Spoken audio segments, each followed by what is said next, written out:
साथियों नमस्कार। आप सभी का हमारे YouTube चैनल पर हार्दिक स्वागत और अभिनंदन है। पिछली क्लास में अपन 2 क्लासें अपनी हो गई MCQ की, जिसमें अपन प्रीवियस ईयर क्वेश्चंस के बारे में चर्चा कर रहे थे। आज की ये जो क्लास है बल ऊर्जा और संवेग वाले टॉपिक से है। तो चलिए बिना टाइम वेस्ट किए आज अपन थोड़ा फास्टली क्वेश्चन सॉल्व करेंगे। तो देखो अगला पहला क्वेश्चन, परासरवेग तरंगे होती हैं। परासरवेग तरंगे जो है वो क्या होती है, सबसे पहले देखिए इनके बारे में अपन जानते हैं। सबसे पहले परासरवेग अनुदैर्ध्य होती है कि अनुप्रस्थ होती है।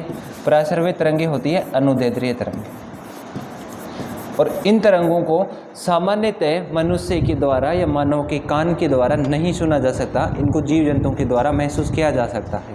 जैसे मैं बात करूं कि चमगादड़ जो होती है उसके पंखों से उत्पन्न होती है कौन सी, परासरवेग तरंगे। और परासरवेग तरंगे क्या होती है कि चमगादड़ से परासरवेग तरंगे निकलने के बाद जब अवरोध से टकराती है तो टक्कर के पश्चात वे प्रकाश की जो वे तरंगे चमगादड़ के द्वारा वापस ग्रहण कर ली जाती है, जिससे कि चमगादड़ को पता चल जाता है कि रात के समय में जब चमगादड़ उड़ता है और उड़ते हुए वो परासरवेग तरंगे निकालता है तो वापस जब उसके पास में तरंगे पहुंचेगी तो वो सोचता है कि आगे कोई ना कोई अवरोध है और वो अपनी डायरेक्शन क्या कर लेती है, चेंज कर लेती है। तो देखो इसमें परासरवेग तरंगे होती हैं, सबसे पहले तो अनुदैर्ध्य होती हैं। अनुदैर्ध्य ये और ये अनुप्रस्थ है, इसका मतलब ये सेकंड और फोर्थ ऑप्शन तो वैसे कैंसिल हो जाएगा। फिर बात करें इनकी फ्रीक्वेंसी की, कि इनकी फ्रीक्वेंसी यानी कि आवृत्ति कितनी होती है, 20,000 हर्ट्ज से क्या होगी, अधिक। तो पहले क्वेश्चन का आंसर क्या हो जाएगा, ऑप्शन नंबर ए इसका करेक्ट आंसर है। अगला क्वेश्चन देखो, अपने उड़ान पथ में अवरोधकों की पहचान करने के लिए चमगादड़ निम्न तरंगों में से कौन सी एक तरंग का उपयोग करते हैं। यानी कि चमगादड़ अपनी उड़ान के समय अवरोधक की पहचान करने के लिए, मतलब उसको रात को दिखाई नहीं देता चमगादड़ को, तो वो क्या है कि अवरोध की पहचान करने के लिए उड़ता है, और उड़ता हुआ भी जैसे मान लो वस्तुओं से जाके टकरा सकता है लेकिन नहीं टकराता। क्यों? क्योंकि वो जो परासरवेग तरंगे निकालता है वो तरंगे वापस उसके द्वारा ही ग्रहण कर ली जाती है, और वो वापस तरंगे कब लौटेगी, जब उसके रास्ते में कोई अवरोध होगा। इससे वो जब वापस लौटेगी तो वो उसको ग्रहण कर लेता है, और ये जो तरंगे होती हैं ये कौन सी होगी, परासरवेग तरंगे। ऑप्शन नंबर 3 क्या हो जाएगा इसका करेक्ट आंसर। थर्ड क्वेश्चन देखो, हवा में परासरवेग तरंगों की चाल। हवा में परासरवेग तरंगों की चाल आपके सामने ऑप्शन लिखे हैं। अब इस ऑप्शन में से देख के बताना है कि कौन सा होगा। परासरवेग तरंगों की चाल हवा में श्रव्य ध्वनि तरंगों की चाल से कम होती है या श्रव्य ध्वनि तरंगों की चाल से अधिक होती है, हवा में प्रकाश तरंगों की चाल से अधिक होती है, या हवा में श्रव्य ध्वनि तरंगों की चाल के समान होती है। तो आप लोग इसका आंसर बताओ कमेंट बॉक्स में कमेंट करके कि परासरवेग जो तरंगे होती है, और मैंने कहा कि इनकी जो रेंज होती है ये 20,000 हर्ट्ज होती है, और ये होती कैसी है, अनुदैर्ध्य होती है। तो क्या अपन इसको सुन सकते हैं, क्या नहीं सुन सकते ना।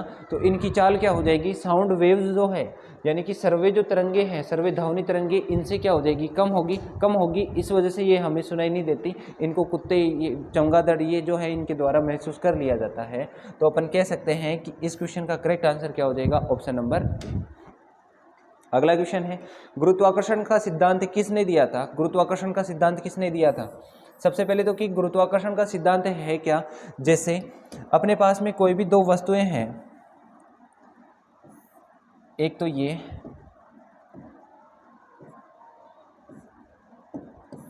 एक वस्तु ये। मैं बोल रहा हूं आपको कि पहली वाली वस्तु का जो द्रव्यमान है वो m है, और सेकंड वाली वस्तु का द्रव्यमान क्या है, स्मॉल m। एक का कैपिटल M, एक का स्मॉल m, और इनके मध्य की जो डिस्टेंस है ये क्या है, r। तो ये जो नियम बोलता है कि गुरुत्वाकर्षण के नियमानुसार लगने वाला जो बल है ये इनके द्रव्यमान के तो क्या होगा, व्युत्क्रमानुपाती, तथा इनके मध्य की जो डिस्टेंस होगी इसके क्या हो जाएगा, समानुपाती, द्रव्यमान के समानुपाती और डिस्टेंस के व्युत्क्रमानुपाती होता है।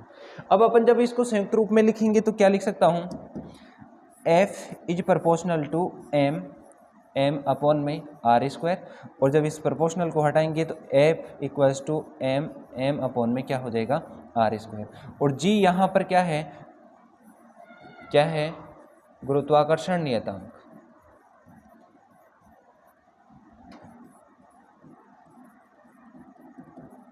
क्या हो जाएगा, गुरुत्वाकर्षण नियतांक। यही क्या है, गुरुत्वाकर्षण का सार्वत्रिक नियम भी बोलते हैं। और इस नियम का प्रतिपादन किसने किया था, न्यूटन ने किया था, कि दो वस्तु के मध्य की जो दूरी है और वस्तु का द्रव्यमान है, द्रव्यमान की तो क्या हो जाएगी, द्रव्यमान के गुणनफल की तो समानुपाती हो जाएगी, और इसकी मध्य की दूरी की क्या हो जाएगी, वर्ग के व्युत्क्रमानुपाती हो जाती है। अब जैसे हमें पता है संवेग के नियम से अपन पढ़ते हैं कि F बराबर क्या होता है, mg होता है। अब जब यहाँ पे रखेंगे तो mg इक्वल में क्या हो जाएगा, g small m capital M upon में r स्क्वायर। स्मॉल m से स्मॉल m क्या होगा, कैंसिल हो जाएगा, तो ये क्या बन जाएगा, g इक्वल में जी m अपॉन में r स्क्वायर। जैसे जैसे रेडियस का मान बढ़ेगा ग्रेविटेशनल फोर्स का मान क्या होता जाएगा, कम होता जाएगा। आई बात समझ में यहाँ तक। तो इसका सही आंसर क्या हो जाएगा, Newton, option number 4 correct answer. अगला देखो, यदि पृथ्वी की त्रिज्या 1% घटा दी जाए तो जी पर क्या प्रभाव पड़ेगा। जी बोले तो गुरुत्वाकर्षण, और गुरुत्वाकर्षण पे क्या प्रभाव पड़ेगा, अगर रेडियस का मान घटा रहे हैं, मैंने कहा अभी आपको कि F बराबर क्या होता है, जी एम, सॉरी यहाँ पे लिखता हूँ मैं 1 अपॉन में R इक्वल्स टू जी, ऐसे लिख सकता हूँ।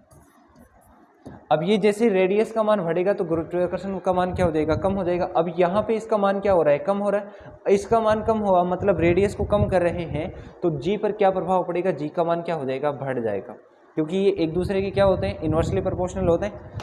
ऑप्शन नंबर 2 करेक्ट आंसर है। निम्न में से वेक्टर सदिश राशि कौन सी है। सदिश राशियाँ क्या होती हैं, वे राशियाँ जिनमें दिशा के साथ साथ परिणाम भी होता है, सदिश राशियाँ कहलाती हैं, और मुख्यतः ये 7 होती हैं। अदिश राशियाँ वे राशियाँ जिनके दिशा हो तो परिणाम नहीं है, परिणाम हो तो दिशा नहीं है। तो आपके सामने 4 ऑप्शन लिखे हैं, बताओ इनमें से कौन सा आंसर आएगा, कमेंट करके बताओ। बल, चाल, ऊर्जा, तापमान, बताओ देखिए इसका आंसर।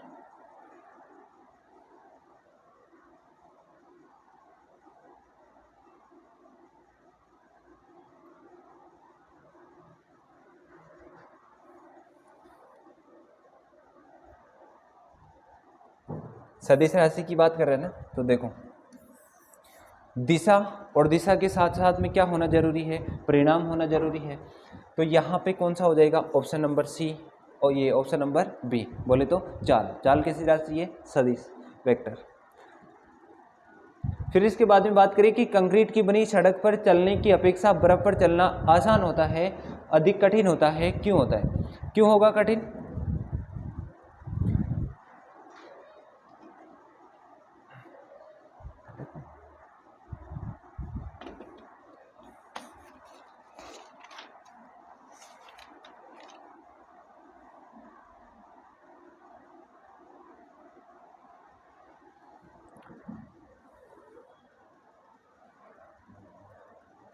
ऑप्शन नंबर 1 करेक्ट होगा इसका, सेकंड नहीं होगा। बल है जो सदिश राशि है, चाल, ऊर्जा और तापमान ये क्या होते हैं, अदिश राशि, स्केलर क्वांटिटी क्या होती है, अदिश राशि होती है। बल कैसा होता है, सदिश राशि। आगे देखो, कंक्रीट की बनी सड़क पर चलने की अपेक्षा बर्फ पर चलना अधिक कठिन होता है, क्यों। देखो चालने से संबंधित अपन बात करें तो घर्षण बल की बात करेंगे, और घर्षण बल में क्या है कि जब वस्तु के मध्य टक्कर होगी, घर्षण बल अगर अधिक होगा तो अवरोध अधिक होगा, चल नहीं पाएंगे। तो इसमें से आपके सामने 4 स्टेटमेंट लिखे हैं, इसमें से सही बताना है। कंक्रीट की अपेक्षा बर्फ का घर्षण अधिक होता है, बर्फ मृदु व स्पंजी होती है जबकि कंक्रीट दृढ़ कठोर होती है। पेरू व कंक्रीट के मध्य घर्षण की अपेक्षा पेरू व बर्फ के मध्य घर्षण कम होता है, उपरोक्त में से कोई नहीं। 4 ऑप्शन आपके सामने लिखे हैं, तो बताओ देखिए, जहाँ पे घर्षण कम होगा वहाँ पे चाल क्या होगी, अधिक होती है। तो इसमें क्या हो जाएगा, पैर व कंक्रीट के मध्य घर्षण की अपेक्षा पैर व बर्फ के मध्य घर्षण कम होगा, घर्षण कम होगा तो अपन आसानी से चल सकते हैं। ऑप्शन नंबर क्या हो जाएगा इसका, 3rd करेक्ट आंसर। अगला क्वेश्चन देखो, जब कोई वस्तु स्थिर अवस्था है या स्थिर होती है तब उस पर कोई बल कार्य नहीं करता, वस्तु पर लगने वाले बल उसे स्पर्श नहीं करते, वस्तु पर लगने वाले बल एक दूसरे को क्या कर देते हैं, संतुलित कर देते हैं, वस्तु निर्वात में होती है। जब कोई वस्तु स्थिर होती है और स्थिर होगी वहाँ पे बल क्या हो जाएगा, बैलेंस हो जाएगा। तो इसका मतलब क्या हुआ कि वस्तु पर लगने वाला बल एक दूसरे को क्या कर देता है, संतुलित कर लेते हैं। अगला क्वेश्चन है,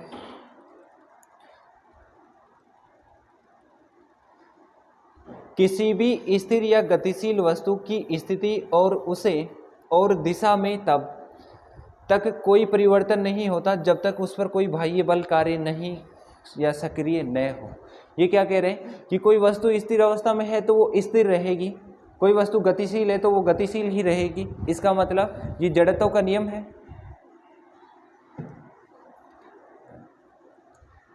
कोई वस्तु स्थिर अवस्था में है, गतिशील में है। अब ये बोल रहे हैं कि इनकी स्थिति और गति में तब तक परिवर्तन नहीं होता जब तक कि इनके ऊपर बाहर से कोई बल लगाया जाएगा। तो ये न्यूटन की गति का कौन सा नियम है? प्रथम नियम। और न्यूटन की गति का प्रथम नियम क्या है? जड़त्व का नियम। और ये जो जड़त्व होता है ये विराम जड़त्व, गतिशील जड़त्व, स्थिर जड़त्व, इस तरीके से होता है। और गति का जो द्वितीय नियम है इसको बोलते हैं संवेग का नियम।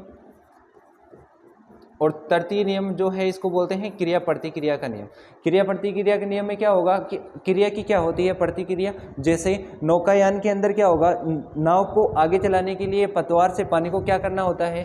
पीछे की ओर धकेलना होता है, जिससे कि नाव आगे चलती रहती है। तो इस क्वेश्चन का सही आंसर क्या हो जाएगा? प्रथम नियम। यानी कि वस्तु स्थिर अवस्था में है तो वो स्थिर ही रहेगी, गतिशील है तो वो गतिशील ही रहेगी जब तक कि उसके ऊपर कोई बाह्य बल कार्य ना करे। देखिए अब अगले क्वेश्चन पे चर्चा करते हैं और इसका आंसर बताओ, तब तक मैं पानी पी लेता हूँ।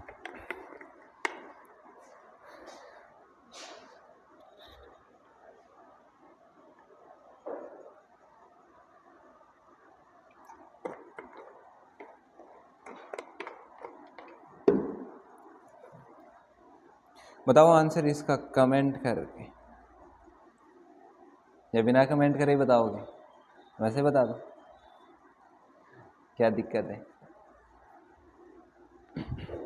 देखो, एक गतिशील वस्तु में, एक गतिशील बस में अचानक ब्रेक लगने से सवारी आगे की ओर झुक जाती है। यह किस नियम का पालन करता है? मैंने कहा था अभी पिछले क्वेश्चन में अपन चर्चा किए थे, कोई वस्तु स्थिर है तो वो स्थिर रहने की कोशिश करती है, गतिशील है तो गतिशील। बोले तो ये क्या हो जाएगा? जड़त्व का नियम है। और जड़त्व का नियम है तो कौन सा नियम था? जड़त्व का नियम प्रथम नियम ही था। ऑप्शन नंबर ए इसका करेक्ट आंसर। क्वेश्चन नंबर 11, एक लड़की झूले में बैठकर झूल रही है। यदि लड़की एकाएक खड़ी हो जाती है तो दोलन काल क्या होगा? अचानक से खड़ी होगी तो गिर जाएगी, पहली बात तो उसका दोलन वहीं समाप्त हो जाएगा। नहीं,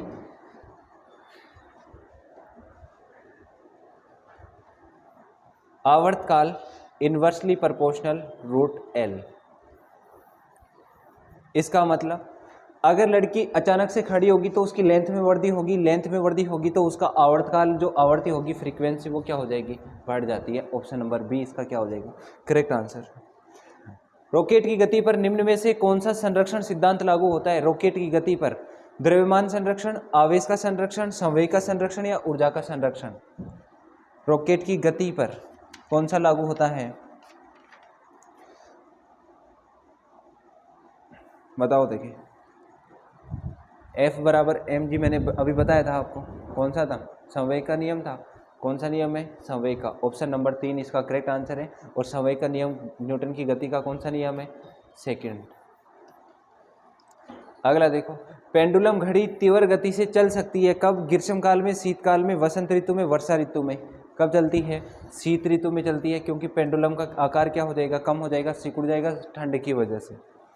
अगला है, बंदूक की गोली दागने के पश्चात बंदूक पीछे हटती है, इसका कारण क्या है? बंदूक का पीछे हटना क्रिया की क्या हो रही है? प्रतिक्रिया हो रही है। इसका मतलब न्यूटन की गति का कौन सा नियम? तृतीय नियम। बोले तो क्रिया प्रतिक्रिया नियम। केवल अदिश राशि चुनिए, केवल अदिश राशि चुननी है। चार ऑप्शन आपके सामने है, जिसमें से 3 तो सदिश है, एक अदिश राशि है। कौन सी होगी बताओ? देखिए, चाल, संवेग, बल और आघूर्ण। सदिश राशि कौन सी है? अदिश पूछ रहा है कि सदिश? अदिश। अदिश कौन सी? ऊर्जा। तो इसका ऑप्शन नंबर कौन सा सही हो जाएगा? फर्स्ट सही है।